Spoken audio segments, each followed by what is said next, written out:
अस्सलाम वालेकुम नाज़रीन, मैं आपका मेज़बान मोहम्मद शरफुद्दीन सच न्यूज़ में आपका इस्तकबाल करता हूं। आइए देखते हैं आज की अहम खबर। आज की ये खबर हम आपको बताने जा रहे हैं दिल्ली से। जैसा कि आप सभी जानते हैं कि दिल्ली में किस तरह से दंगे फसाद हुए और कितने बेबस लाचार मजबूर लोगों की मौत हो गई। बात इसके अब सीधे सीधे इल्ज़ाम आयद कर रहे हैं ताहिर हुसैन पर, जो कि आम आदमी पार्टी से कॉरपोरेटर है।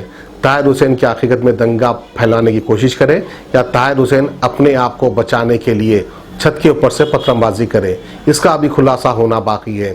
वहीं पर एक वीडियो वायरल होता है जिस समय दंगे हो रहे थे, उसी समय ताहिर हुसैन ने लाइव आकर पुलिस से मदद मांगी थी कि उनके घर का घेराव कर चुके हैं दंगाई लोग। पुलिस से वो मदद मांग रहे थे लाइव आकर। फिर उसके बाद जो है 6 से 7 घंटे के बाद पुलिस आती है और ताहिर हुसैन को बचा लेती है। फिर उसके बाद ताहिर हुसैन सोशल मीडिया पर आकर पुलिस का शुक्रिया भी अदा करते हैं। फिर वहीं पर दूसरी मीडिया ये इल्ज़ाम आयद कर रही है कि ताहिर हुसैन के घर के ऊपर फतरे थे और उनके घर के ऊपर पेट्रोल के शीशे थे और पेट्रोल के शीशों को जो है पेट्रोल बम का नाम दिया जा रहा। ज़रा सी कोई मुस्लिम नाम आते ही उसके ऊपर बमबारी जैसे आरोप आ जाते हैं। ये तो कॉमन सी बात है हमारे देश में। पेट्रोल बम बरामद हुआ, तेजाब के पैकेट्स बरामद हुए और पत्थर भी बरामद हुए ताहिर हुसैन के घर पे से। इस तरह से इल्ज़ाम आयद कर रहे हैं। अब मरता क्या नहीं करता। अब क्या ये हकीकत बात है कि ताहिर हुसैन के घर का घेराव कर चुके दंगाई लोग। जब कपिल मिश्रा एक भड़काऊ भाषण देते हैं, भड़काऊ भाषण देकर वो चले जाते हैं, फिर उससे कुछ घंटों के बाद दंगाई लोग का एक झुंड आ जाता है और दिल्ली में दंगा फैला देता है।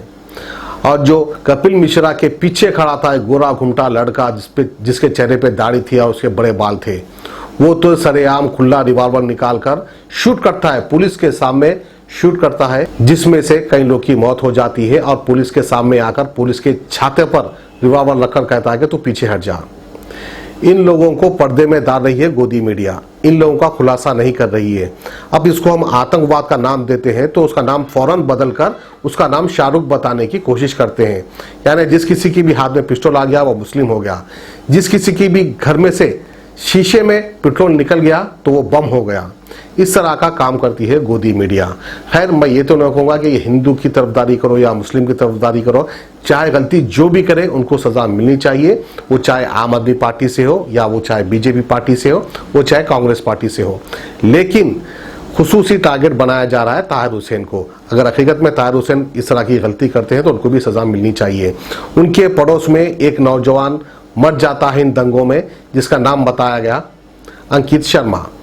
अंकित शर्मा जो कि आईबी में काम किया करता था, एक नौजवान लड़का था। वो अपने घर में टीवी देखते बैठा था, उसके दोस्त उसको आते हैं और लेकर जाते हैं। अंकित शर्मा की माँ उसे रोकने की कोशिश करती है कि दंगे चल रहे हैं, बाहर मत निकल, लेकिन अंकित शर्मा कहता है कि मुझे लोगों को बचाना है। औरों को बचाने के लिए अपने घर से बाहर निकलता है और खुद जो है मारा जाता है। अब अंकित शर्मा की मौत का इल्ज़ाम जो है ताहिर हुसैन के ऊपर आ रहा है, लेकिन ताहिर हुसैन वहीं अपनी सफाई देते कह रहे हैं, अपने बच्चों की कसम खा के कह रहे हैं कि मैं इस तरह की हरकत नहीं कर सकता, मुझे खुद बड़ा अफसोस है अंकित शर्मा की मौत का।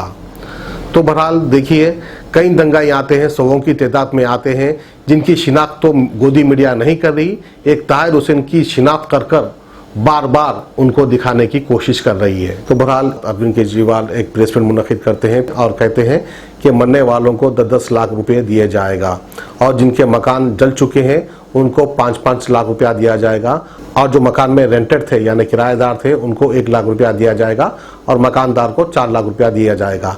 इस तरह से अरविंद केजरीवाल ने कहा। फिर वहीं पर जो सीरियस इंजरीज है यानी जो जिंदगी और मौत के बीच लड़ रहे हैं उनको 2 लाख रुपए इलाज के लिए दिया जाएगा, और जिसको नॉर्मल इंजरीज हुए हैं यानी थोड़े बहुत जिसको मार लगे हैं उनको 20 से 25 हज़ार रुपया दिया जाएगा। दिल्ली हुकूमत की जानिब से स्टूडेंट्स को बुक्स और बैग्स फ्री में दिया जाएगा जिसका इसमें नुकसान हुआ उन सारे स्टूडेंट्स को। उसके अलावा जो रिक्शे वाले थे जिसका रिक्शा जल चुका उसको जो है 25 हज़ार रुपये दिया जाएगा, और जो इजी रिक्शा होता है यानी बैटरी का जो रिक्शा चलाते हैं, अगर वो रिक्शा भी डैमेज हो जाता है या जल जाता है तो उसको 50 हज़ार रुपया दिया जाएगा। इस तरह से अरविंद केजरीवाल ने कहा। बहरहाल बड़े अच्छे सीएम है दिल्ली के अरविंद केजरीवाल, इस तरह की मदद करने के लिए वो पीछे नहीं हटते। बहरहाल बड़े अफसोस के साथ ये खबर आज हम आपको बताए हैं।